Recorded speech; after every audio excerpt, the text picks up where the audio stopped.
When suspects attempt to use seduction and flirtation as a means to avoid a jail sentence, it can create uncomfortable and potentially compromising situations for law enforcement officers.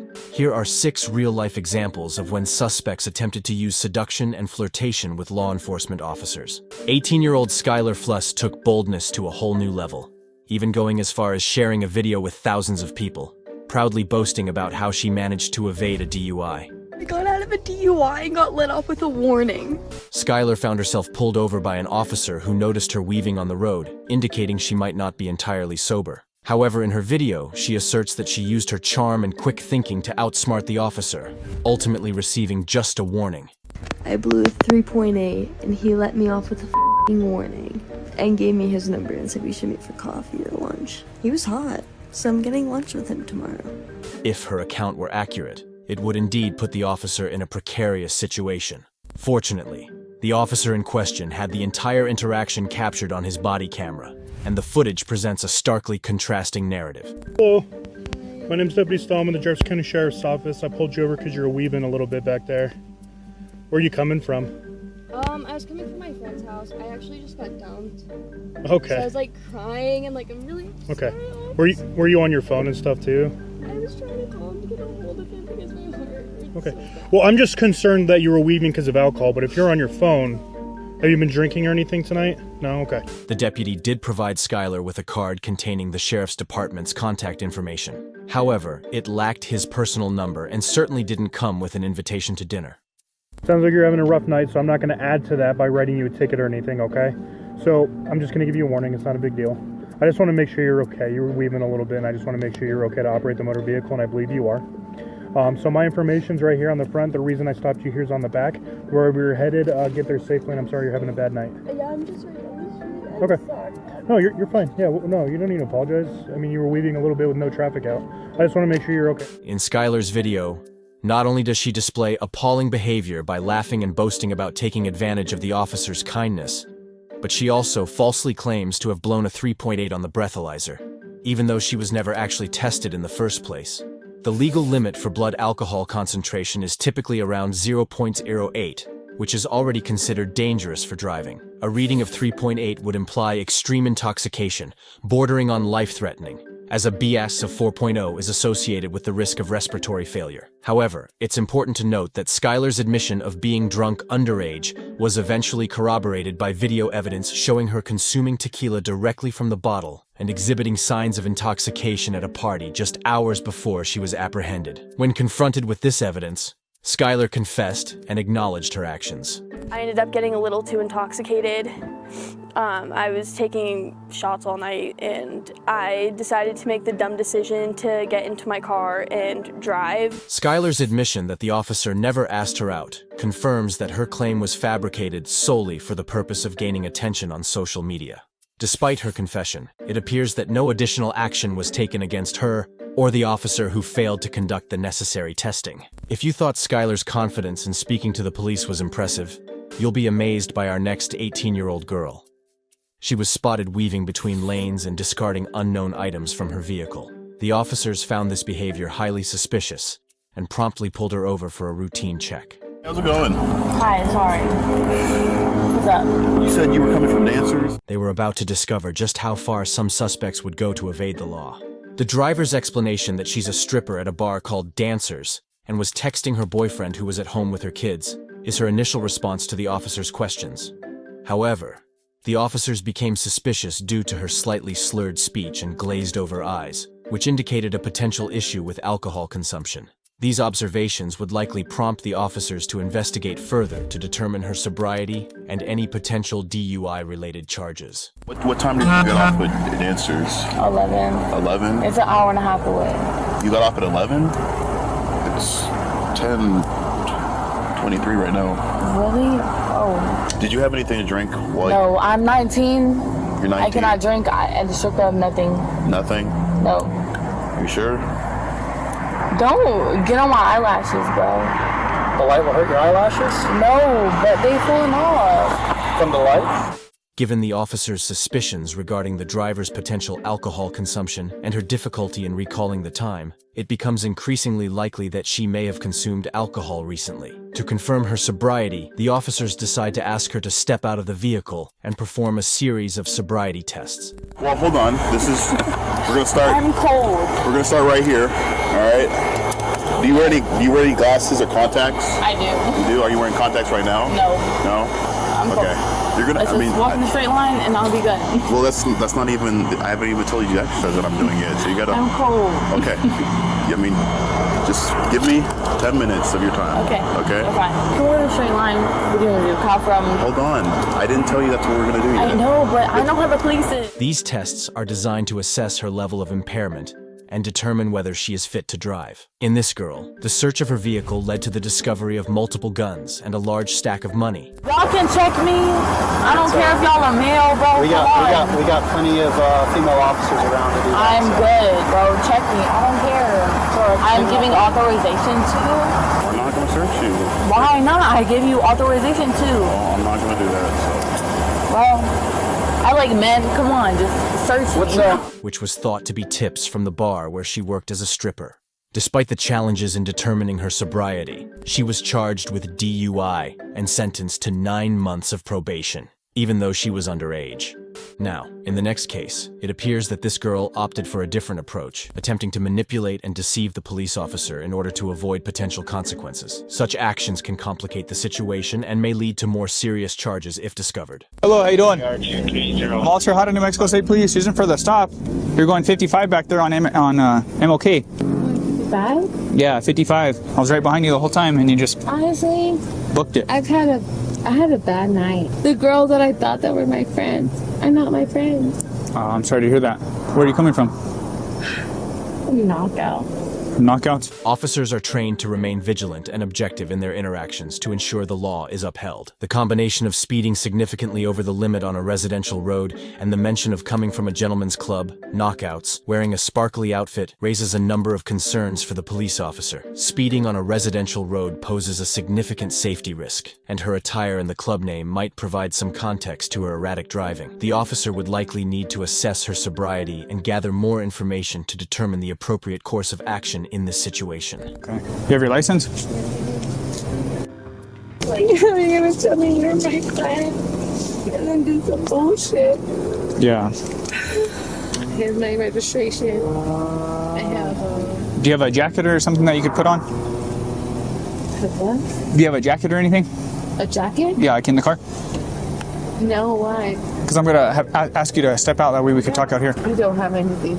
It's not uncommon for suspects to feign distress or sadness during a traffic stop in an attempt to garner sympathy from law enforcement officers. While this strategy might work in some cases, it doesn't excuse driving at nearly twice the speed limit, and the officer remains focused on the traffic violation at hand. The officer would need to assess the situation objectively, taking into consideration the safety risk posed by the excessive speeding. In cases like these, it's understandable that the individual may be going through a tough time and using substances as a coping mechanism. However, law enforcement officers need to ensure the safety of the driver and others on the road. Okay. Here's my registration and I can give you my progressive. It just sucks. Like, Yeah. a bitch Here, let me. tells me that she's my friend and she's not. Okay.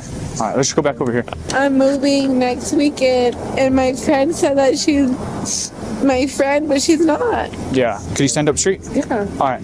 So how much alcohol you consume? No, I haven't. Nothing. I smoke weed. I have my medical card if you want to see it. Mhm. I have that.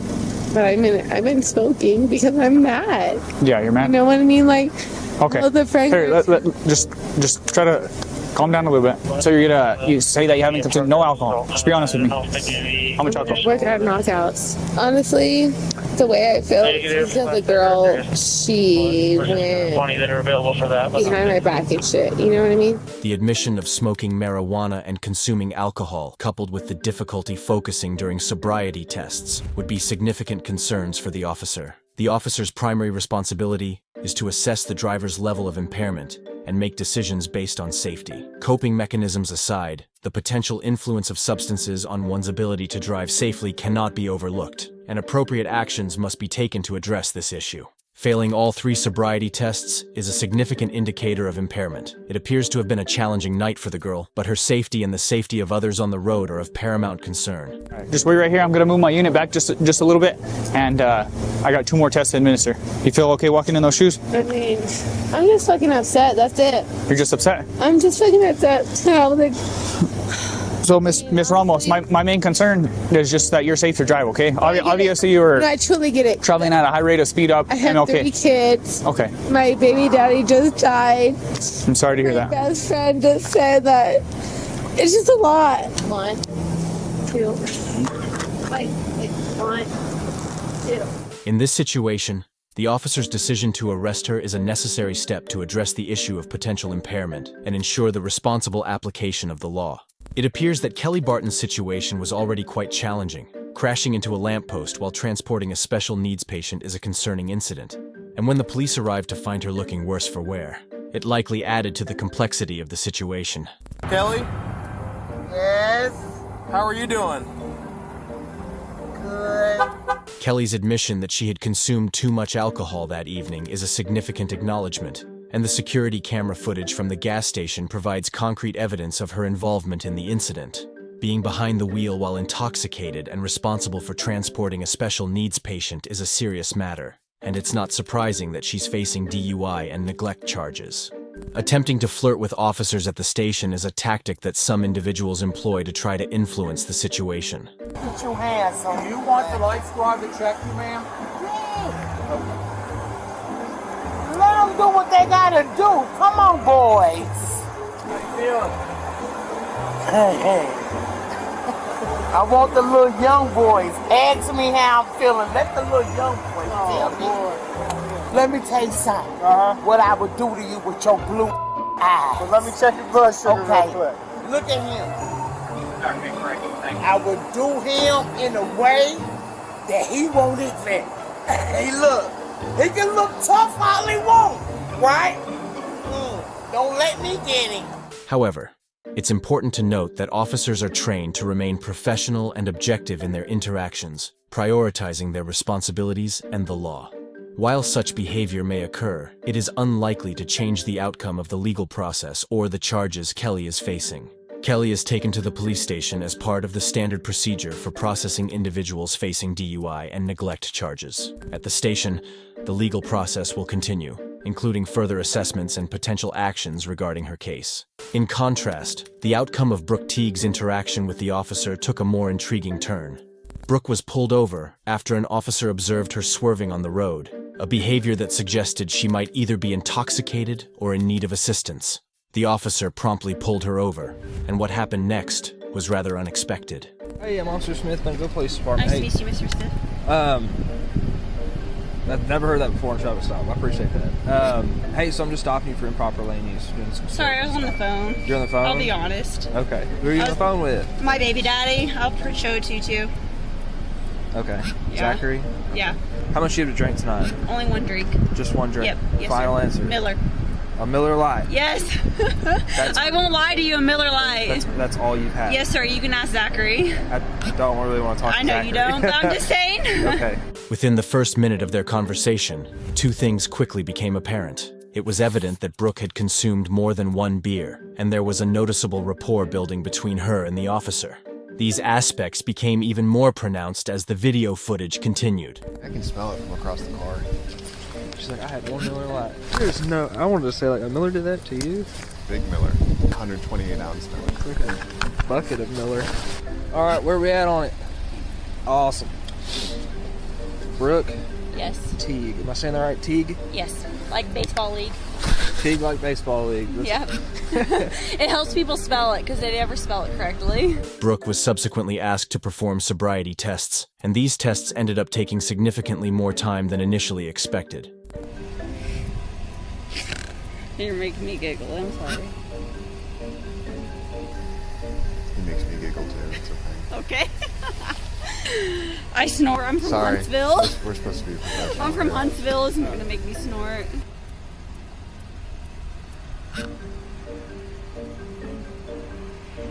Alright, stop laughing because you're making me laugh. I'm not. Right? Seriously. I'm giggling, I'm sorry. Alright, this is a serious deal. Alright, okay. You're smiling. I can't help it. All right, stop. Okay. Despite the lighthearted atmosphere, Brooke's performance on the sobriety tests was less than stellar, leading to her arrest. How much you've actually had a drink? I've had 2 Millers. 2 Millers now? That's it? Yes, sir. You can call Mitchell, the manager. Okay. Well, hey, go ahead and put your hands on your back for me, okay? Following a search of her car that yielded nothing more than a loose car seat, she was transported back to the police station, where the chemistry between them continued to spark. I'm with you. Let's go over here. Oh my God, is there a dog? There is a dog. Where? He's over there. Over here. His name is Kolyak. Kolyak? That's my dog. Is that your dog? What's his name? His name is Coach. Coach? I have 3 dogs in a Great Dane and Mastiff. Wow. Did I go to high school with you? I think so. Where'd you go to high school? Bentonville? Yeah. Where'd you go? Indiana. Not Brazo, Indiana. Where in Indiana? Not Brazo. I was raised from Bluefield. Really? It's worth noting that despite the evident chemistry between them, both Brooke and the officer remained professional and committed to carrying on with the investigation. Brooke was asked to undergo a blood alcohol test, which revealed a BAC of 0.114%, nearly twice the legal limit. While a DUI charge might not result in an overly severe sentence, it still presents a significant legal issue. However, Lydia Badillo's efforts to flirt with the officer didn't yield any positive results. She was apprehended while attempting to transport 2 illegal immigrants across the Mexican border. When her plan began to unravel, she attempted to use seduction as a means of influence on the officer involved. Wait for me right here, okay? You don't have anything? I'm looking at your eyes. Sorry, sir. What? I'm looking at your eyes. Why? Because you look pretty handsome. When the officer began to suspect something was amiss with the IDs, Lydia responded by wearing a smile and making direct eye contact, complimenting the officer's appearance. This was an attempt to manipulate the situation she found herself in, but it didn't succeed with this particular officer. Estos documentos por un tiempo. Por un año. Ok. Pues son falsos, ok. Y tener documentos en estados de Texas es un delito. Las ID, a esta te sale a un señor, a tuya. A esta no me sale nada. Okay, so estas identificaciones son falsas. Okay. Following a database check, the officer uncovered that the driver's license was based on entirely falsified information, indicating that both IDs were fraudulent. It was subsequently revealed that the 2 women accompanying Lydia in the vehicle were illegal immigrants from El Salvador. What makes this situation even more distressing is that they were being transported by a service notorious for trapping women in debt bondage, a harrowing cycle where those who facilitate their transportation coerce them into repaying their debt through forced labor and involvement in sex work. Although Lydia was arrested and the 2 women were returned across the border, their apprehension may have spared them from enduring years of horrendous treatment and abuse.